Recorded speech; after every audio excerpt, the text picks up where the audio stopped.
সমাজ সেবা আছে তার এই প্রতিপাদ্যকে সামনে রেখে আজকে এই সমাজ সেবা দিবসটি পালন করা হচ্ছে।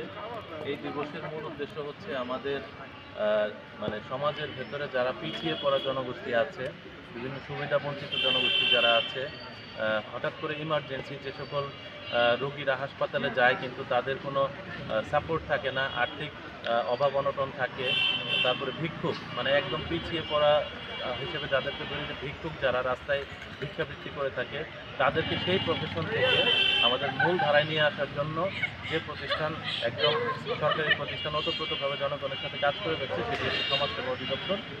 এই সমাজ সেবা দিবসের পক্ষ থেকে আজকে ইসলামপুরে সকল ইসলামপুরবাসীকে আমরা বলতে চাই যে আপনারা আপনাদের সমাজে যারা পিছিয়ে আছে, সুবিধা বঞ্চিত আছে, তাদের তথ্য আমাদেরকে দিয়ে সহায়তা করুন।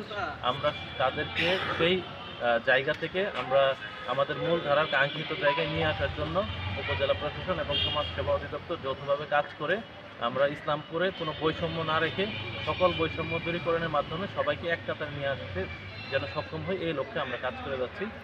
আপনাদের সকলের সার্বিক সহযোগিতা কামনা করছি। ধন্যবাদ সবাইকে।